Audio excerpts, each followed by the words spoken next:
Hello everybody, my name is Troublemaker, and before I start this match, I would like to make some announcements. First off, happy Remembrance Day to everybody, or Veterans Day, or Armistice Day, or whatever you celebrate today. And yeah, a little bit of Wargame. The Wargame Cup registrations, and November 15th. Eugen Systems, I believe, is the big sponsor of this. They're the guys who make the game. They're putting out a $5,000 prize for the winner. People in the top 64 get a free game on Steam, so I'm assuming it's Steam, it's also a sponsor. And, lots of shirts and goodies and other stuff for prizes. And I believe Intel is actually a sponsor as well. So far they're up to 1,000 participants, and I'll be airing whatever matches I can. I'll be favoring the better matches that are more interesting over the boring matches. And yeah, registration 4 more days, so keep that in mind when you are there. You can purchase the game on Steam. I can't remember, it's like 30 or 40 bucks, and sign up for this tournament. It's got a lot of people. The servers are still insanely active even after all this time, and lots of new players joining every day, probably because of the money. Before we start the match as well, I'd like to point out that I will not be sharing replays that I receive to the general community. Considering that there's a big money tournament coming up, I'm assuming that people can kind of just take those replays and study them up and research their opponents, so that when they face their opponent, they kind of get an idea of their tactics, their style, and predict their movements. So I just like to throw that out there. I am taking replays from the tournament, and I will be putting them up as many as possible.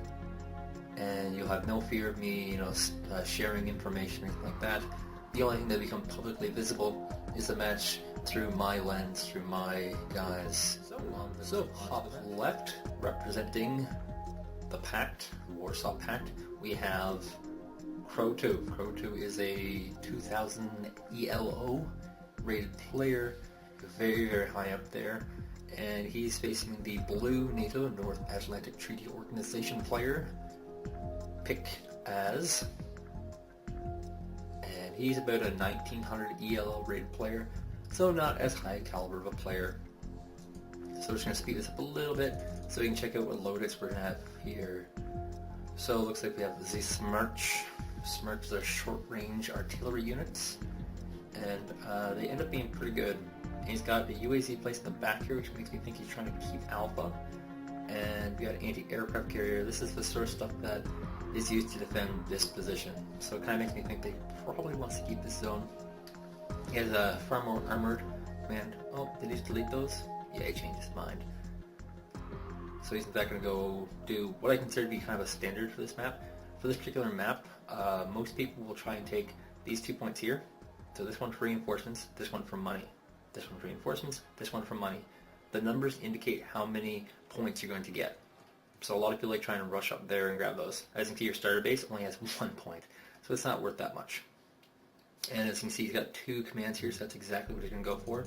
He has Smirch, a lot of anti-aircraft, and some carriers. It does not appear they have units in them. It's really hard to tell from here. Well, this one seems to. And yes, of course, the Flambles TO-55, sorry, and that is an anti-infantry, and it's a lot of infantry, a lot of anti-aircraft, and anti-infantry, and not so many tanks that I'm seeing here so far. Tanks were very popular for a while, then they kind of fell off, and now they're back again. We just have the Smirch. Smirch is anti-everything. It's short range, but it's only worth 1 blow. So looking at our NATO player, Pik-As, he has the DPZ Fuchs en masse. He has a Martyr Roland anti-aircraft. Yes, he does. Okay. He's got his own 2 commands, so he'll also be taking the 2 forward positions here.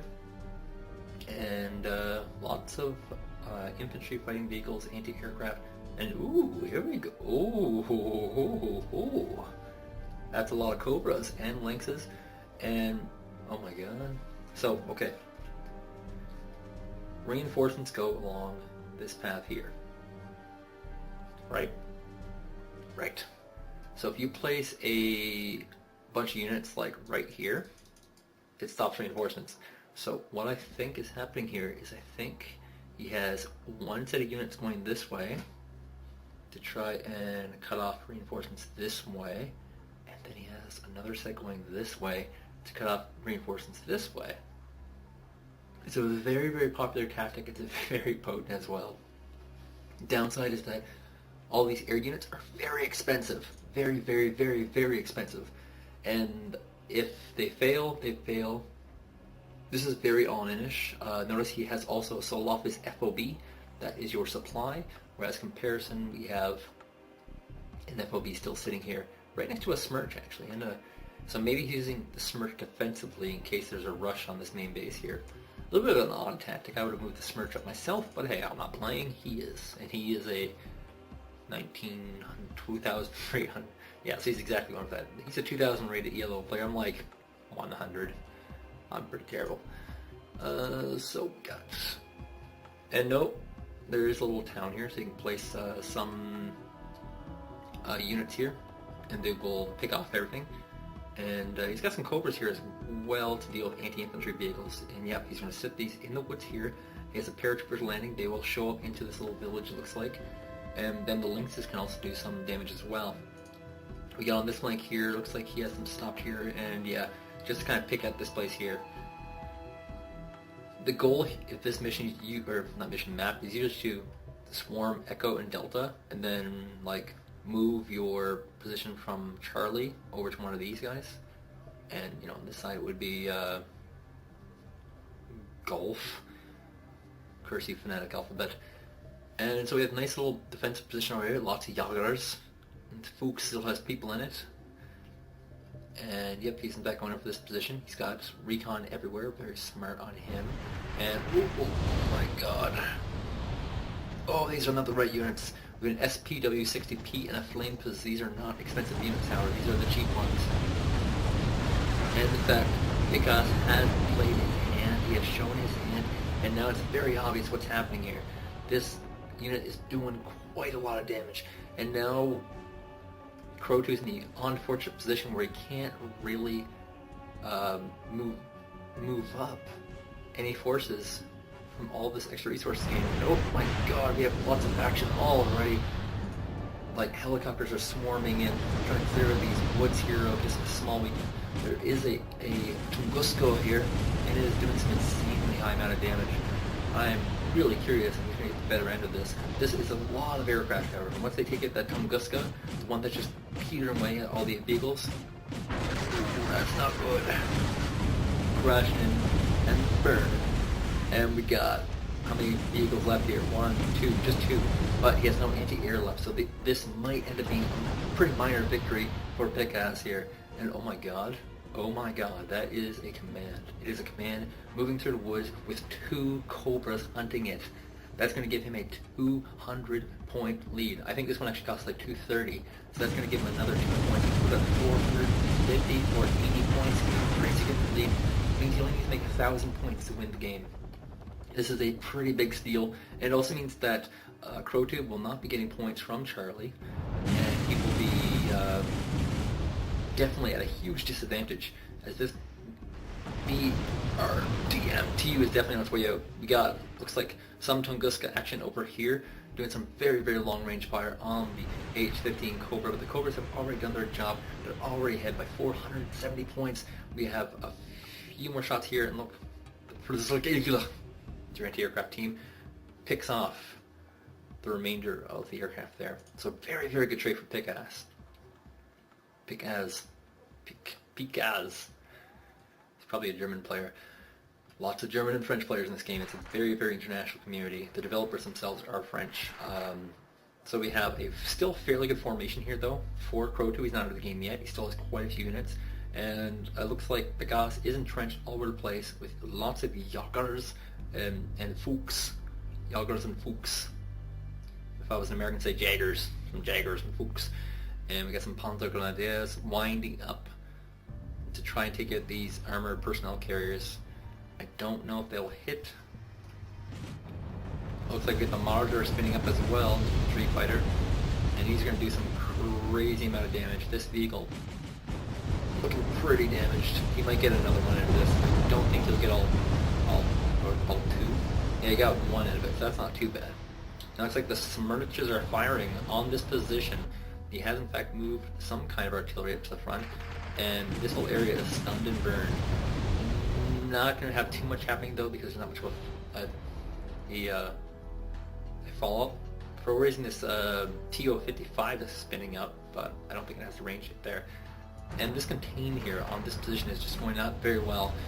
Looks like, however, that Crotou is picking the right units now. He's got the Machschusen and the SB-60. The Machschusen can take care of the paratroopers quite well, and the SB-Husen, or whatever it's called, can actually deal with the air units if it can get into position. And looks like we have a little bit of dilly-dally, 2 units taking place with the paratroopers in position. And he's on a hunt. He's looking for this helicopter right here. And it's also almost out of ammunition now. This is very, very all in. He's running out of resources on this front. You can see the paratroopers are both very, very low in ammunition. The UIC Heavy Hog is actually a transport vehicle with guns on it. And we got over here, oh my god, this Smirch might go down without any real fight if these vehicles are lucky enough to find it. There is in fact a ZSU anti-aircraft gun here, so they can deal with it, and the Smirches are pounding on what location? Just this? Nope. Oh, it's a big giant spread all along the woods here. Nope, even further. Oh my god, that's a massive range on that Smirch. Yeah, but in fact, look, he's going in here, and oh my god, here it comes. All the airplanes are pounding down on this location, trying to get the ZSU, and they will probably get the Smirch and the FOB. The FOB is a huge deal, because that means that not only can Crotou not reinforce because he's lost the western position, it also means he cannot resupply, so that's not good. One little trick is you can, I don't know if he's going to do it or not, you can actually land a Cobra right next to the FOB, take possession of it, and refuel up all your dudes. I've done that quite a few times, and it works pretty well. This position is contained, still working very, very well, but it might have its days numbered. Machschusens are coming into force. They can deal with these paratroopers very, very well. Looks like the paratroopers have done their job, though. They're all out of ammunition. All I have left actually is anti-infantry rounds and a few grenades, which of course cannot deal with these SPWs, which are heading for these heavy hogs. Every heavy hog kill is pretty big. They're very, very expensive units. These are very inexpensive units. So Machschusen has taken position. I think Crotou has probably learned his lesson. We're going to stage a few units here to keep this position. Looking at the giant picture, we can see here that we have 2 positions here for Pik-As and 1 for Crotou. Neither is really going for this middle position. Crotou has it heavily entrenched to try and prevent Pik-As from taking it, and lots of action on the map. We got the Flametooths moving into position. We have the Martyrs coming in to kind of take it out, and the Flametooth is in fact gone. Over here we have looks like some heavy hog Cobra versus Tunguska's and Kama's anti-aircraft. So these guys are definitely going to try and retreat. That was a poke and a little bit of scout. We do have some paratroopers moving to position. Tunguska's actually do fairly well against paratroopers. If you look on the bottom there where the description is the 30 millimeter guns will actually deal with the paratroopers, so that's something to think about. We're at the, what I call the end of the game. Oh my god, he's put commas here. He's actually building units here just to carry this heavy hog. And commas are quite expensive. And oh my, he's got another heavy hog. Oh, that's a lot of heavy hogs. Just spread out along good positions. Nice positioning. If you were in the tournament, I would definitely watch this match and study this solid positioning on both players' parts. How both players are set up for any kind of advances, and they're just picking and patting at each other. It's only been 9.5 minutes, the game is almost over, and the game is almost over by just small micro moves. Nothing big, nothing fancy, just lots of units spread out along the map, taking out small groups of units all along the map. And we have a little bit of a Hail Mary here, an SPW-60 PV, on its way with probably a Machschusen. And what's going to happen to this little guy, I wonder? Will he survive? Because there's some enemies in the woods here. He has cover because of these bushes, but once he gets onto this road, if he does, he loses his cover and he becomes very, very open to attacks. And there are 2 of them, so here he comes. cross into this area here, this wasteland. I think this will probably be the dividing line for a kill zone. But keep in mind, not a lot of resources on the part of Pik-As. A lot of his units are very, very low on health, and he's using a lot of units that rely on rockets. And rockets are very, very hard on his supplies for group units just kind of sitting there. Oh, I just removed them up. And that looks like an anti-infantry vehicle from the distance. Some camp tracking out of. These SPWs definitely got much reason are down into position and root, which is the French word for root, means they're running away. It's one of the more annoying features of the game, but it's one of the great equalizers. This Machusen and Scott have caught this Yager from Pik-As, and the Yager looks like it might just win. It went up to 2, got to level up to number 2, so it should be able to take this Moto Streak quite well. Moto Streakasi. That's what I'm going to go with. Moto Streakasi. 125 more points to win. At this point in the match, I believe that Pik-As could probably just move up his units and win just by pure brute force. He has about a 500 point lead here, and that's quite good. But keep in mind, a lot of these units that he has are very expensive. Very, very expensive units, and for him to lose any would be, shift that point total very closely. So he's going to play very, very position-oriented still. This position has finally, at the end of the game, been taken back by Crotou, and he's keeping forces in here. He actually has a gunship helicopter here just hunting down for the single Yager, who will reward him probably about 20 points, so it's kind of a worthwhile gambit. But there's still a single Cobra up here. There's nothing left here, of course. On the map we have some paratroopers just sitting here, just nice little spreads. And if you are new to the game and you're looking to play in the tournament, note that there's a good position of recons, and these recons do not move that much in the game. They kind of just take position and make sure that there's nothing coming down the flank. They are here to die. They have a lot. They're really hard to see and they're really hard to kill, but they're here to die. Basically give a warning if there's a big giant flank, so you can reposition his flank to deal with it. It's a very, very smart play. There's not really a lot on the map for Crotou. He's trying to do what he can, but in truth, the match is pretty much over. And any second now, there's just going to be a flip moment where Croutu's going to realize, like, I'm actually not getting resources right now. He's got resource from Bravo, which is 2 points per minute, or 2 points per second, I mean. Golf is actually gone. I must have missed that. What happened there? I don't know. So actually, they're about on even ground in supplies, and oh my god, he's finally getting in the MD Jupiter supply trucks, and he's going to resupply his troops. Now here's the awkward thing with this kind of tactic, in which you get rid of your FOB. Once these Jupiters empty on things, they are useless. Sometimes I'll use them to scout, but they're very easy to kill. They're worth about 10 points each, and nobody will, like, usually they won't keep them there. There's also 2 Colos here for Crotou. I assume refill this Tunguska. Yeah, that's exactly what it's for. Because, yeah, at this point it's very, very hard for either of them to move forward, because none of them really have well-stocked troops. With the FOB being destroyed at Alpha, it meant that Crotou had no more resources. And with Pik-As not even having an FOB in the first place, yeah, it didn't go too hot. But we have some minor movement, some minor roll-ins. Probably going over here is my suspicion to deal with this. It's the only real aircraft on the map. Now, where is this? There you go. Let's see if he even knows about it. Not really. In fact, he doesn't really know about much. There's a recon here from Crotou moving up. Crotou knows about just about the same. They're acting on what they know, not what we can see, and there's really not that much to see. This single unknown, which is no doubt a MD Jupiter, scrolling around. Oh, actually, This is kind of funny. He's sending his empty Jupiters off to the enemy to kind of like seek position, because this is 10 points in exchange for information, and the enemy captured this, meaning that if you really want to, you can just destroy those. That is a lot of Cobras and Heavy Hogs. Dear God. Air rushing is still really good. I suspect this will be for here.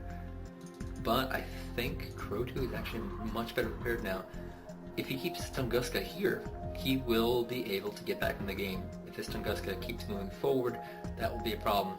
And it looks like, yes, the Tunguska is here. It's winding up already. It's getting ready to take on the Cobras.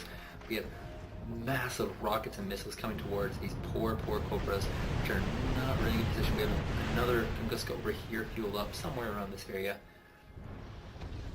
And we got one Cobra down. This one's actually landing. It's now down. And must have missed something. I'm sure he got some random kills.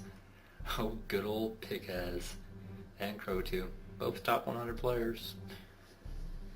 Thank you guys for watching. Next time we'll be doing the Wargame Cup. Bum bum bum. Sign up on the forums. All the information's in the description.